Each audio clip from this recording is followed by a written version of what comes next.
Nếu có một nơi để bạn có thể đi du lịch lần đầu tiên trong đời ở một cái quốc gia khác, mình nghĩ ngoài Thái Lan đó chính là Malaysia.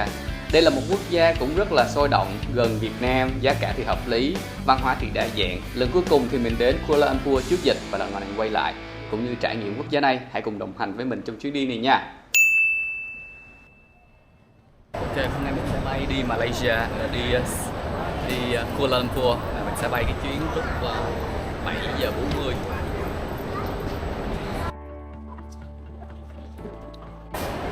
Ok, bây giờ mình sẽ làm thủ tục ở đảo F. Sau lưng mình là cái quầy làm thủ tục của hãng hàng không Malaysia Airlines. Bây giờ mình sẽ đi vô đó để làm thủ tục nha.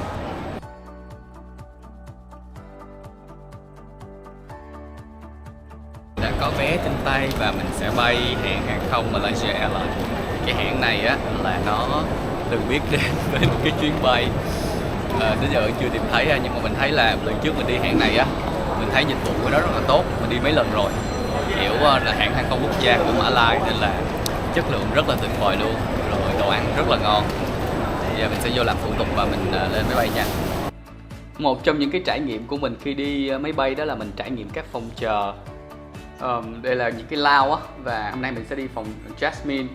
Do mình có một cái thẻ Priority Pass, Trident Pass chứ, nên là mình sẽ được vô phòng chờ. Thì hôm nay ở sân bay Tân Sơn Nhất thì chỉ có mở cái phòng Jasmine này, thì nó là một cái phòng mà chủ yếu là đồ halal, là đồ đạo hồi á, thì nên thường chỉ có gạo, cá và một số loại giống như đồ chay đó. Thì chắc là mình sẽ vô đây và mình sẽ ăn tối, ngắm máy bay cũng như là trải nghiệm cái phòng chờ này. Đây là đầu tiên mình đi cái phòng chờ này luôn nha. Ok, mình có gì ở đây nào? Đây là một cái đĩa thức ăn mà gần như giống như đồ chay vậy. Và ở đây là có một số loại rau củ quả. Và mình có lấy cho mình thêm một cái chai nước suối để dùng một bánh ngọt và một ly cappuccino nha. Sau khi ăn uống no nê, bây giờ mình sẽ làm thủ tục lên máy bay nha. Và như mình nói thì hôm nay mình sẽ đáp chuyến bay MH767 của Malaysia Airlines. Và mình thấy thì cái máy bay này rất là mới. Và cái máy bay đó là của Boeing 737-800. Và mình thấy là tiếp viên của Malaysia Airlines cũng rất là đẹp. Sau khi máy bay cất cánh và ổn định độ cao thì mình có được phục vụ suất ăn nóng trên máy bay. Và đây là cái suất ăn của mình. Mình thấy là hãng này phục vụ rất là chu đáo. Đồ ăn không chỉ ngon mà một cái khi ăn rất là đầy đủ. Và sau khi mình ăn xong thì mình còn được phục vụ trà hoặc là cà phê được dùng với bánh ngọt hoặc là các cái loại hạt. Thì mình thấy là vé máy bay nó cũng không có đắt lắm, mà ăn uống thì rất là ngon lành. Nên nói chung là ấn tượng của mình về Malaysia Airlines rất là tốt ha, mặc dù là rất là nhiều người sợ không có dám đi hãng này. Bây giờ mình mới hạ cánh xuống sân bay KL Kuala Lumpur, nhà ga số 1. Bây giờ mình sẽ vô kia làm thủ tục hải quan để nhập cảnh.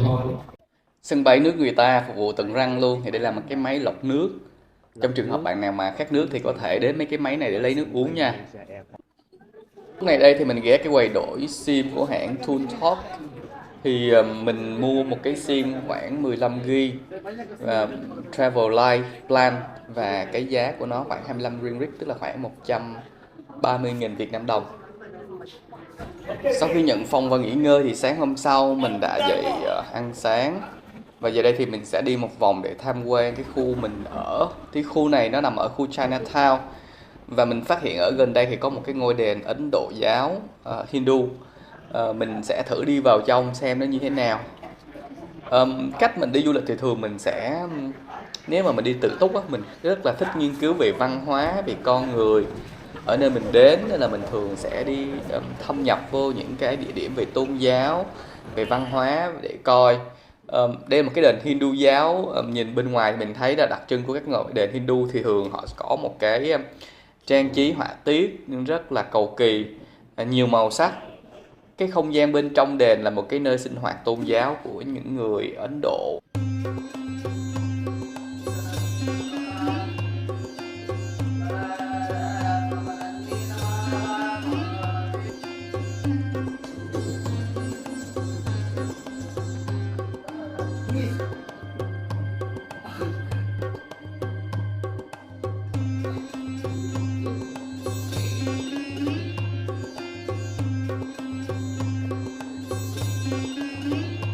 Malaysia là một cái quốc gia mà nó có ba cái dân tộc chính. Người Malaysia bản địa, những người di dân từ Ấn Độ và những người Trung Quốc. Thì mình đang có mặt ở trong cái đền Hindu giáo.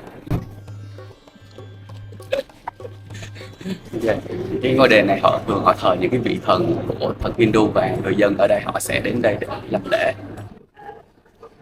Và cũng tình cờ trong khu này thì có một cái ngôi đền người Hoa, đó là đền Quan Công.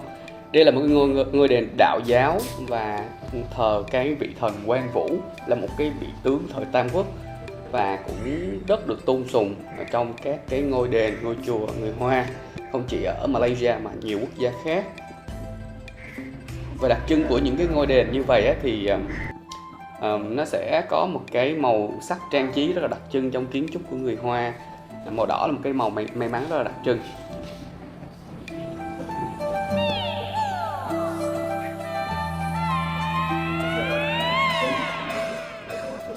Cho nó nắng quá. Trưa nay mình sẽ đi qua một cái bảo tàng, nhưng mà để đi qua đó thì mình sẽ trải nghiệm bằng phương tiện, đó chính là đi bằng tàu điện ngầm. Thì ở thủ đô KL này, Kuala Lumpur thì nó có khoảng 10 line, và đây là một trong những cái line tàu điện của cái hệ thống metro rất là hoàn thiện của Kuala Lumpur.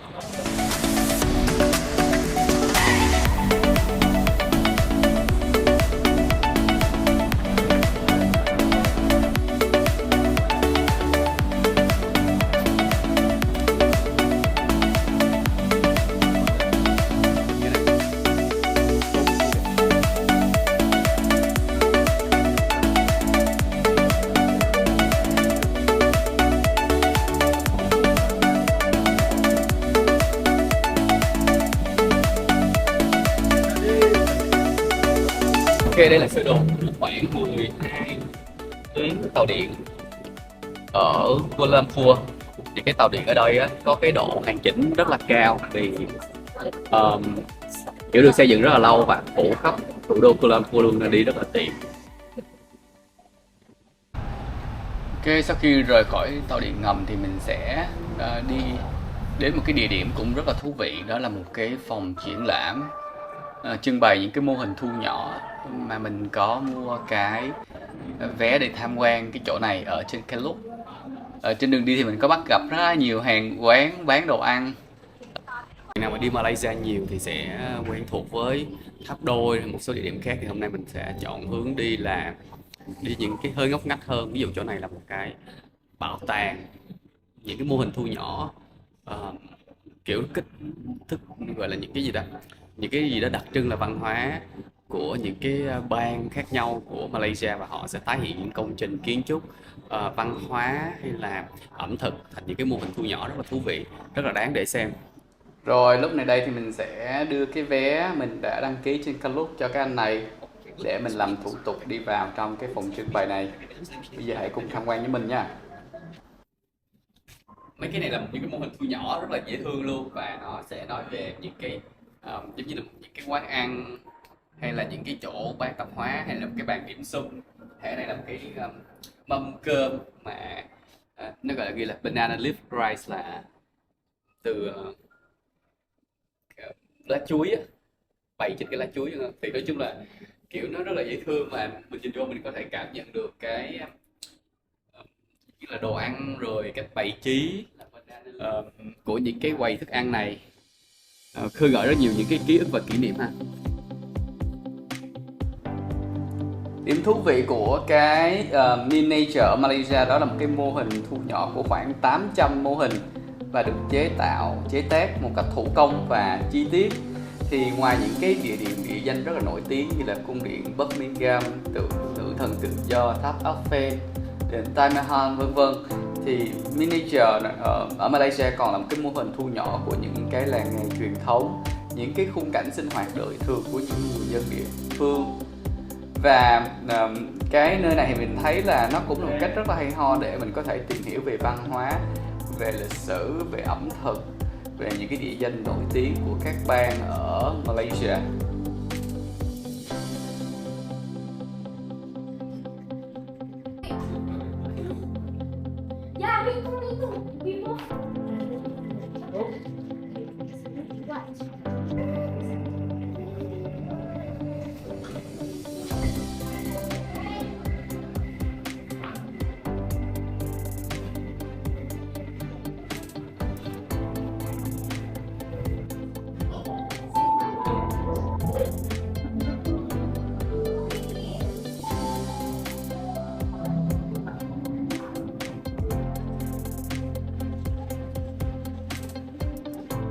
Đây là điểm mà TripAdvisor khuyến khích mình nên tham quan khi đến Malaysia, được đánh giá 5 sao nha.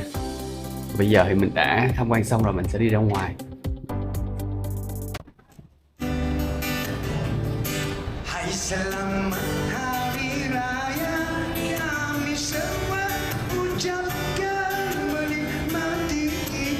Ok, bây giờ mình sẽ dịch chuyển tức thời bằng tàu điện để mình đi qua một cái địa điểm mới. Đó chính là một cái công viên, một cái vườn bách thảo rất là lớn. Mình đi kiểu như là rất là thâm nhập vô Malaysia.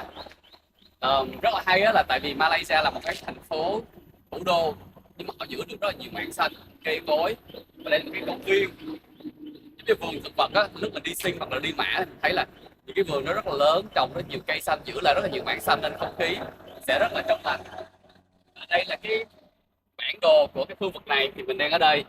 Mình sẽ đi qua cái hồ này và đi rất là nhiều những khu vườn nhỏ trong này, và tin chắc rằng là cái chỗ này đi đến tối còn chưa hết nữa, nhưng mình sẽ có thể đi một cách rất là sơ lược thôi. Thông tin một chút về cái vườn bách thảo mình đi này, nó tên là Berdana, là một cái vườn bách thảo rộng khoảng 96 hecta và nằm ngay trong cái trung tâm của thành phố KL này luôn, và được thành lập năm 1888, cũng rất là lâu rồi. Và trong cái vườn này á, sẽ có cảnh quan như một cái hồ rất là to như các bạn đang thấy. Ngoài ra nó sẽ có những cái phân khu như là vườn bách thảo, vườn bướm, vườn Nhật Bản, đài tưởng niệm quốc gia, và rất là nhiều những cái khu vườn nhỏ nhỏ theo những cái chủ đề khác nhau.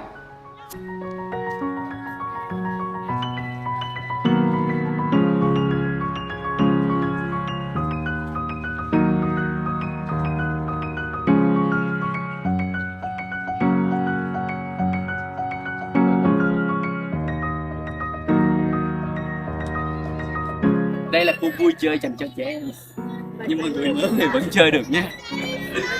Đúng là rất là nhiều tiện ích. Đây là một cái vườn nhỏ hơn, và theo chủ đề đó là lan và bướm. Cho nên họ sẽ trồng rất là nhiều những cái loại lan.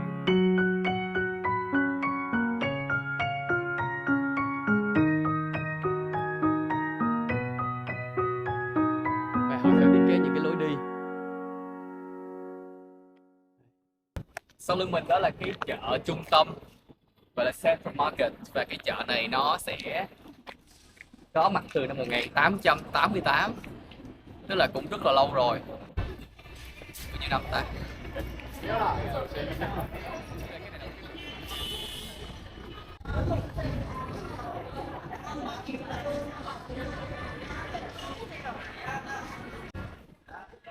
Có vẻ như là hàng quán bên đây không có được đông đúc lắm, hơi ế. Cái lần trước mình đi thì rất là đông nha. Và thường thì ban ngày họ sẽ bán rất là nhiều đồ lưu niệm và rất là nhiều.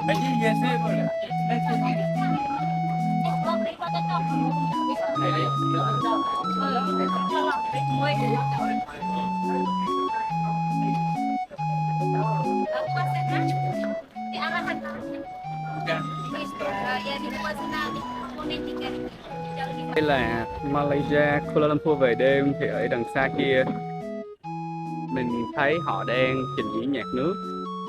Cái đó là một cái ngôi đền rất là đáng tham quan ở Malaysia nha các bạn. Thì đây con sông nó gọi là River of Life. Và bên này là có một cái phố đi bộ, phải gọi là cái đường đi bộ á, dọc theo bên này.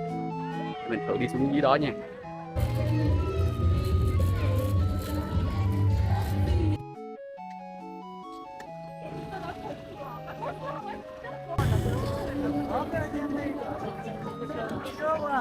Mình đang ngồi ở sau lưng mình đó chính là tòa nhà Sultan Abdul Samad.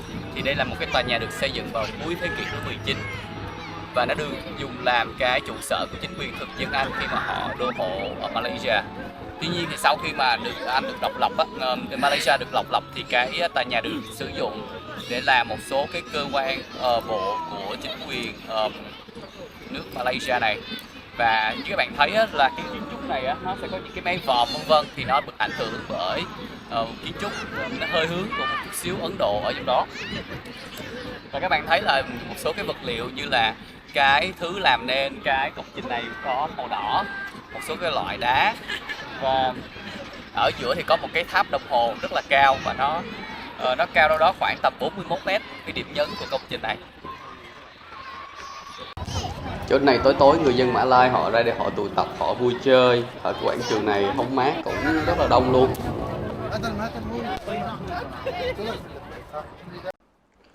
Thì như các anh chị không biết có biết không đó, thì ở Kuala Lumpur thì nó có 3 cái dạng tàu điện. Dạng tàu điện thứ nhất đó, nó gọi là tàu điện ngầm MRT. Thì cái đoạn này nó sẽ chạy dưới lòng đất, và cái này nó có thể chạy với tốc độ rất là cao, và cái sức chuyên chở nó cũng nhiều hơn. Cái dạng thứ hai mà mình sắp đi đây nó gọi là LRT, thì đây là tàu điện ở trên cao. Thì nó cũng có sức chuyên chở cũng rất là tốt, và tốc độ thì nó chậm hơn cái tàu điện ngầm.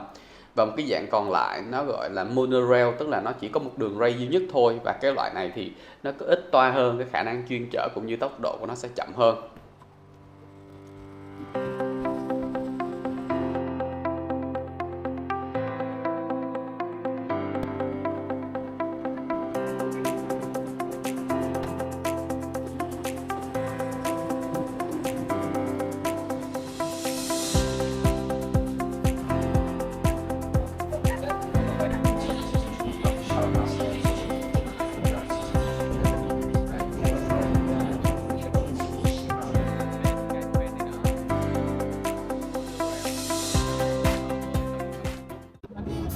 Thường thì đi Kuala Lumpur thì buổi tối mọi người sẽ hay ra khu Bukit Bintang.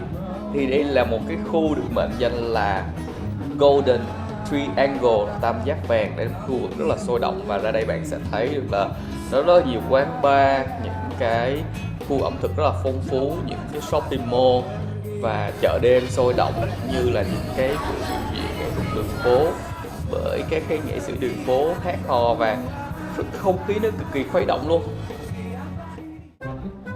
Sau khi mà hòa mình vào không khí âm nhạc sôi động và đi dạo một vòng quanh khu Bukit Bintang này, thì quyết định hạ quả và giải nhiệt bằng việc là ăn kem. Nhưng mà món kem này lạ lắm rồi nha, tại vì đây là kem phục vụ theo phong cách gọi là kem Thổ Nhĩ Kỳ á. Và cái người bán kem này thường họ sẽ cố gắng lừa mình. Nhìn chung là họ cũng muốn mình làm mình vui, nhưng mà có nhiều người họ không thích cái kiểu này á, nên là họ sẽ cảm thấy rất là bực. Nhưng mà mình cũng muốn trải nghiệm thử coi ông này ông sẽ lừa mình như thế nào, và cũng như có clip để cho mọi người xem, đúng không? Nên mình đã quyết định thử cái món kem này, và vui nha. Yeah, nhanh ghê. Và hôm nay thì mình đã có mặt ở KL ngày thứ hai, và hôm nay thì mình sẽ không có ở trong thủ đô KL nữa, mà mình sẽ đi ra ngoài trên chiếc xe van này, và mình sẽ tham gia một cái share tour được hướng dẫn bởi cái chú áo đỏ này nè. Và bên cạnh đó thì mình sẽ đi với hai cái người bạn quốc tế, hai người này là người Philippines cũng đến Kuala Lumpur để du lịch. Và mình sẽ đi một vài địa điểm, và cái địa điểm đầu tiên đó chính là Batu Cave, tức là cái động Ba Tư hay hang Ba Tư. Here you have peacock show, restroom, fish feeding, waterfall, natural waterfall, which is linked to the cave. Okay, and for you to go inside is 5 ringgit per person. Okay. And Trước khi mình vào cái khu đền chính, cái hang chính Ba Tư Cave, thì chú này giới thiệu mình là phía bên tay trái của cái đường mà đi vô á, có một cái đường dẫn ở bên đây, và ở đó thì sẽ có một cái tượng của một cái vị thần khỉ. Trong Ấn Độ giáo người gọi là Hanuman. Đây là một cái vị thần rất là nổi tiếng trong Hindu giáo, và cái vị thần này thường là tượng trưng cho sức mạnh, lòng dũng cảm, lòng trung thành và sự cống hiến. Chữ đó nói là muốn cầu tài lộc gì đó thì có thể đi qua thần khỉ để cầu nha. Tại vì ông nói là rất là nhiều người Hoa họ đi cầu tài lộc họ sẽ đến cái chỗ tượng thần khỉ này. Ở đây có rất nhiều con cháu quá. Tôi tệ thì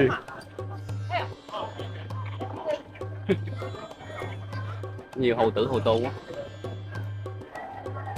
cho chuối ăn. Hỏi em cầm một hello mọi người, thì mình đang có mặt ở cái hang gọi là hang Ba Tư. Ở chỗ này rất là đông người du khách nha.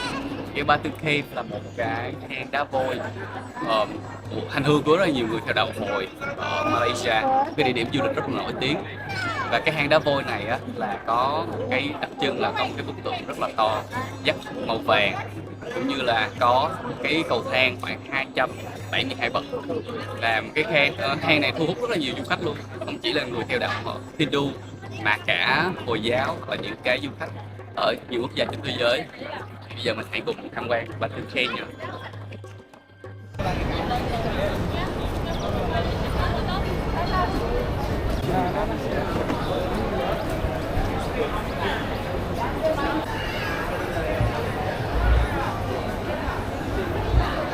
Hai bậc thang trong hồi trên kia biết đủ số cùng nữa đi nha. Đây là view từ trên xuống.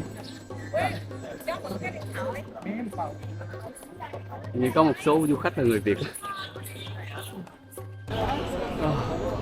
Đây là một cái kiến trúc hang đá vôi, rất là nhiều chim én ở bên này.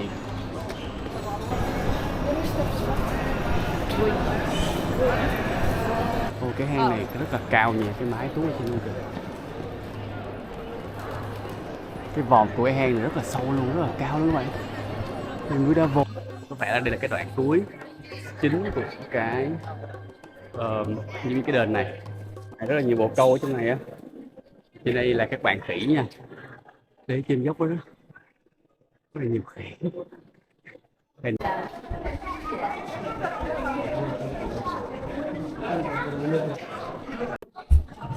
Sau khi leo 272 bậc thang thì mình vô lõi của cái ngôi đền này, thì bây giờ mình sẽ đi ra ngoài và chinh phục cái đường đi xuống.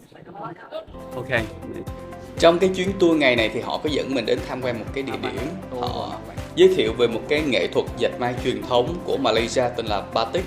Thì batik á, là họ sẽ dùng những cái vải lụa này và họ sẽ trang trí trên đó những cái hoa văn, những cái màu sắc rất là sặc sỡ, táo bạo, và họ sẽ vẽ về rất là nhiều chủ đề khác nhau, cây, hoa, lá, động vật vân vân.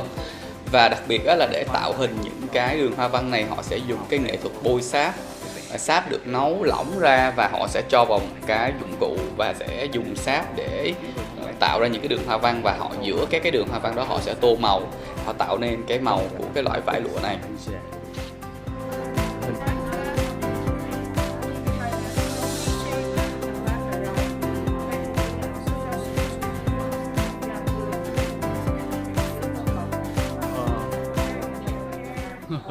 Một cái điểm tiếp theo mình đi tham gia một cái joint tour, một cái tour gọi là hợp đồng.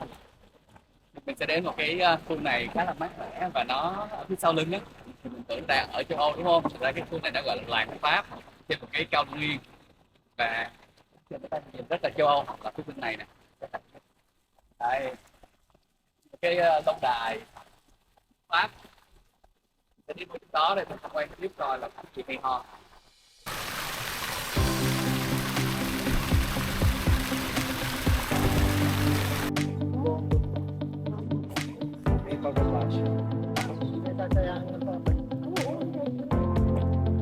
Cái khu vực này gọi là Kumar Tropical, một cái resort theo cái kiểu Pháp.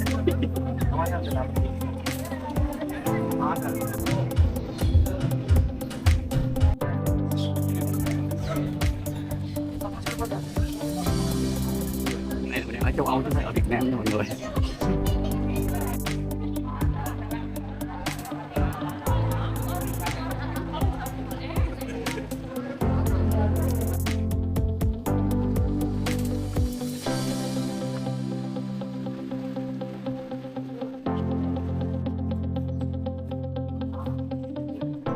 Hãy lên trên tầng 3 này để ngắm cảnh. Cái ông tôi nghe hồi nãy ông nói là lên trên đó thì cảnh sẽ rất là đẹp, để coi như thế nào.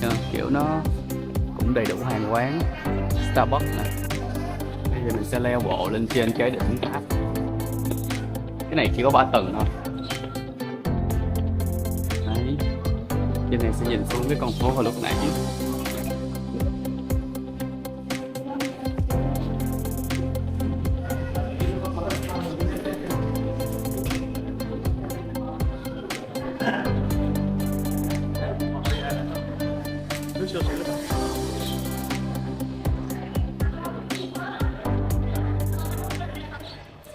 Chuyển tiếp lên cái cao nguyên.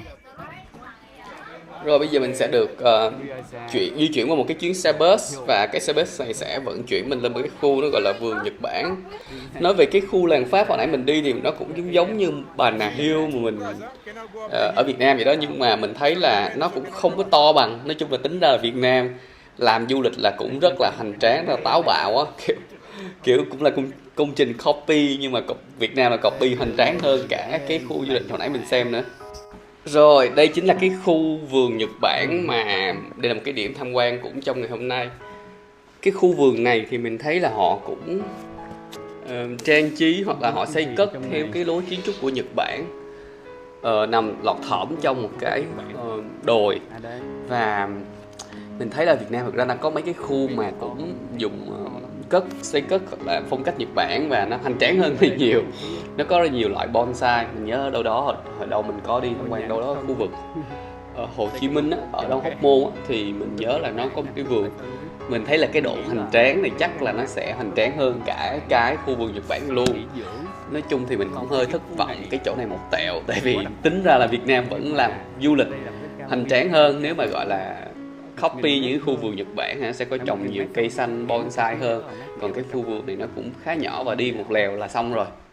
Và điểm cuối của cái tour ngày hôm nay thì họ dẫn mình giống như một cái khu mà nông trại nuôi những cái em thú cưng. Thì cũng giống như trên Đà Lạt, nếu mà bạn nào đi thì nó sẽ có những cái chỗ nuôi những cái mấy em thỏ nè, hay là mấy em cừu, em dê. Rồi những cái người tham quan sẽ vào đây để mua thức ăn cho mấy em thú cưng này. Nói chung thì mấy em thú cưng thì dễ thương, nhưng mà cái khu này nó cũng khá là sơ sài á. Mình thấy là có vẻ như Việt Nam làm du lịch có vẻ như cũng rất là hoành tráng và chịu đầu tư á. Không có gì Trang, nó rượt theo nè.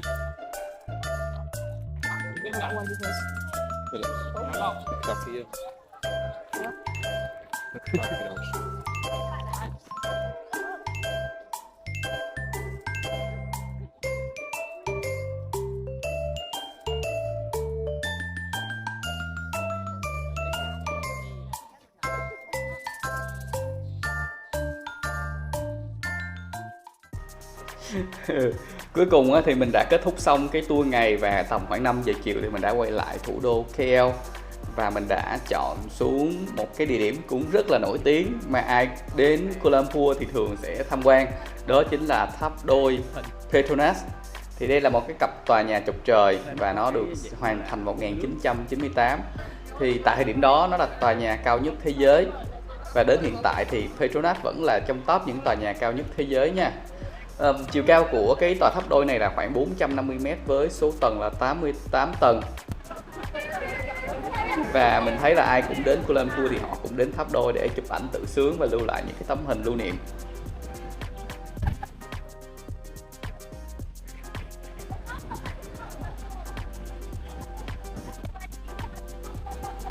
Cái tòa tháp đôi này nó cũng ở trong thì họ làm thương mại thôi, xong rồi có rất là nhiều thương hiệu rất là nổi tiếng và ông quảng cáo điện tử để treo. Dưới đây là sau lưng của cái tòa tháp đôi KLCC này, nó có một công viên gọi là công viên KLCC. Ở đây thì nó có những cái đài phun nước, họ chơi nhạc nước. Rồi ở ngoài kia thì nó có một công viên rất là rộng, rất là nhiều mảng xanh, người ta có thể đi tản bộ ở trong đó, kiểu như vậy. Nói chung thì mình nghĩ là thành phố Hồ Chí Minh sẽ nên học hỏi ví dụ Kuala Lumpur, tại vì họ phát triển đô thị, nhiều nhà cao tầng, giao thông hoàn chỉnh, nhưng mà họ giữ được rất là nhiều mảng xanh, những cái công viên, những cái không gian công cộng để mà người dân có thể đến đó để relax, để thư giãn. Và cái chỗ này là cái chỗ mà giống như có một cái hồ bơi công cộng. Sau khi đã nghỉ ngơi một tẹo ở khách sạn thì cuối cùng mình đã đi ra chợ đêm. Và không gian ở chợ đêm ở Bukit Bintang thì như thông lệ nó sẽ rất là sôi động, rất là vui nhộn. và hãy cùng mình khám phá chợ đêm này nha. Đoạn này thì mình sẽ quay và cho các bạn ngắm đường phố cũng như là các sự nhộn nhịp, các hàng ăn uống, và mình sẽ không nói gì thêm đâu nha.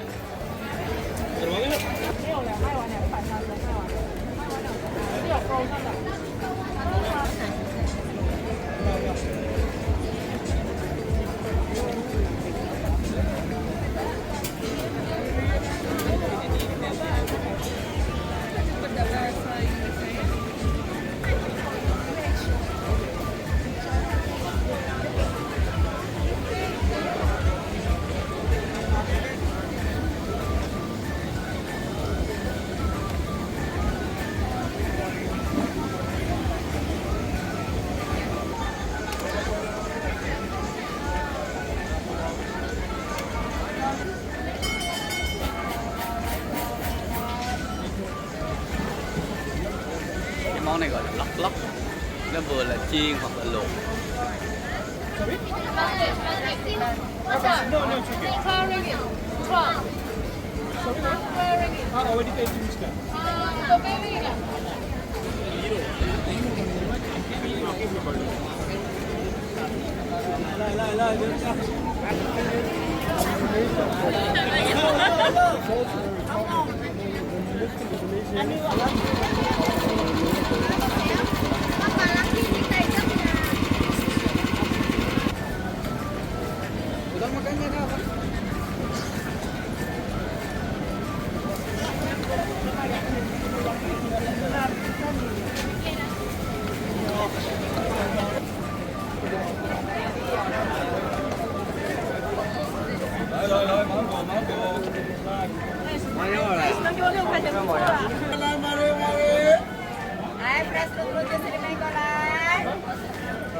Hello mọi người, thì đây là tòa tháp Merdeka 118. Thì đây có thể được mệnh danh là một cái tòa tháp cao nhất khu vực Đông Nam Á luôn, mà nó đang được xây dựng. Phía bên này là công trường vẫn còn rất là ngổn ngang vì nó chưa khai trương, nhưng mà cái tháp chính á, các bạn thấy là nó đã xây dựng gần như hoàn thiện rồi. Và nó lên tới cái phần mái chót vót ở trên kia kìa. Thì cái tháp này nó cao khoảng 720 m, là một cái tòa tháp sau khi hoàn thiện sẽ cao nhất khu vực Đông Nam Á luôn. Đây là tòa tháp Merdeka 118 và đây là tòa tháp cao nhất ở Malaysia cũng như là khu vực Đông Nam Á. Thì ok, sáng nay mình sẽ quyết định đi bảo tàng, kiểu bảo tàng quốc gia của Malaysia. Mình chọn phương tiện đi là bằng tàu điện. Giờ mình sẽ ra khỏi cái nhà ga để đi qua bảo tàng nha. Cửa ra là cửa B, lên cái bậc.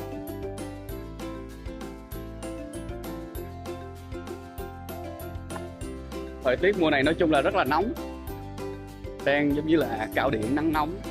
Và đây là cái bảo tàng này các bạn, nó tên là Museum Negara. Đây là khung cảnh phía ngoài bảo tàng. Ở trên đây là ticket counter, là phòng vé. Mình sẽ lên đây nha. Không, cái bảo tàng này vé do người nước ngoài là 5 ringgit và mình đã mua vé rồi.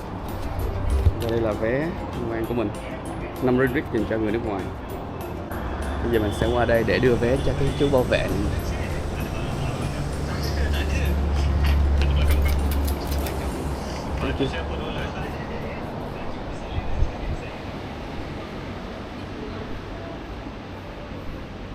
Bảo tàng này có 4 khu, và cái khu đầu tiên mình tham quan là khu A, và khu này thì nói về thời kỳ cổ đại, băng hà, rồi các cái chủng tộc người ta di dân đến những khu vực như là đảo Sumatra, những cái hòn đảo hiện tại của Malaysia, Indonesia. Họ mô phỏng lại cuộc sống của người.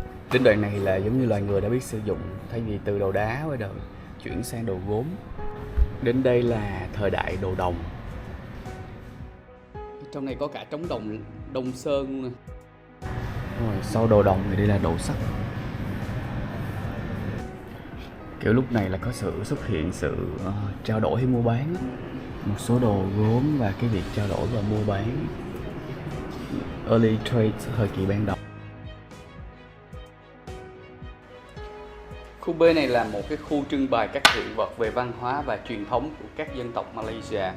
Thì nó sẽ bao gồm những cái trang phục truyền thống của những cái dân tộc khác nhau, bao gồm người Mã Lai, người Trung Quốc, người Ấn Độ và người Organ.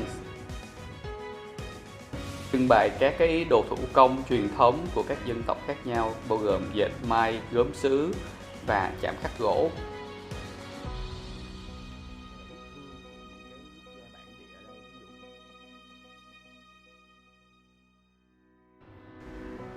Có trưng bày những cái nhạc cụ truyền thống của các dân tộc ở Malaysia, cũng như là những cái nghi lễ, là các hiện vật liên quan đến nghi lễ và lễ hội truyền thống ở Malaysia. Mình phát hiện trong khu này có mấy cái bản đồ cổ và có thấy được Hoàng Sa, Trường Sa là của Việt Nam nha. Mình đang qua một khu khác, nó gọi là khu này khu C nha. Ở khu C này nó sẽ trưng bày những cái hiện vật từ thế kỷ thứ 16 đến thế kỷ thứ 19. Đó là những cái hiện vật liên quan đến sự trỗi dậy của các quốc vương ở Malacca, sự lan rộng của Hồi giáo và sự xuất hiện của những người châu Âu. Và tiếp theo đó là thời kỳ thuộc địa. Các hiện vật sẽ liên quan đến thời kỳ thuộc địa của Malaysia, bao gồm sự cai trị của người Bồ Đào Nha, người Hà Lan và người Anh. Trồng cao su, đi cạo mũ cao su. Lúc này là nói về cà phê được đưa vào Mã Lai. Là trồng lúa và thu hoạch lúa cũng giống Việt Nam ha.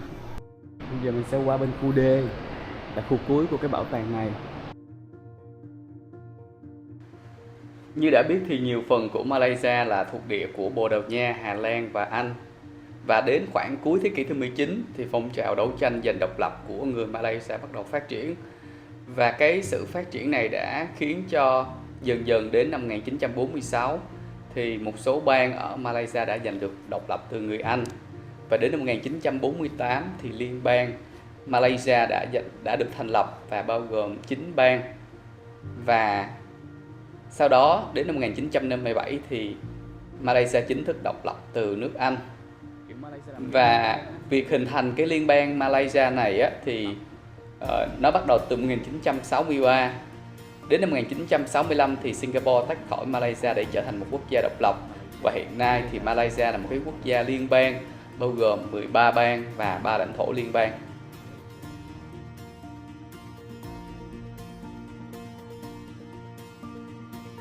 Đây là một số cái trang phục của những cái dân tộc ở Malaysia.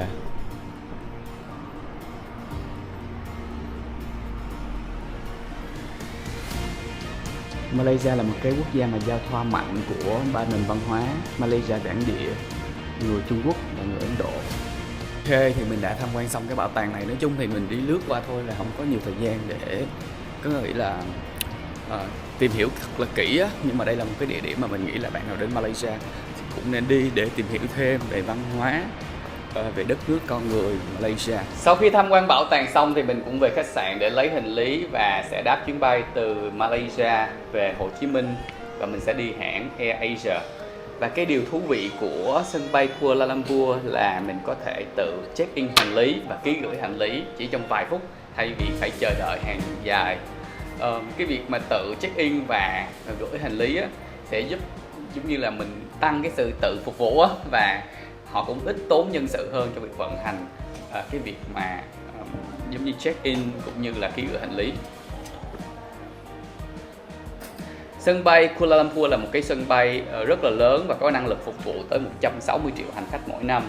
Và cái sân bay này có 5 đường băng, cũng như là có 2 nhà ga số 1 và nhà ga số 2. Thì hôm đó mình đi về bằng nhà ga số 2. Cảm ơn các bạn đã đồng hành với mình đến giờ phút này. Một clip khá là dài nhưng mà coi đến đây thì chứng tỏ rất là yêu thương và rất là kiên trì rồi đúng không? Và hãy đừng quên comment, để lại bình luận cũng như hãy subscribe cái channel của mình. và hẹn gặp lại các bạn trong những chuyến đi tiếp theo. Bye bye, hẹn gặp lại.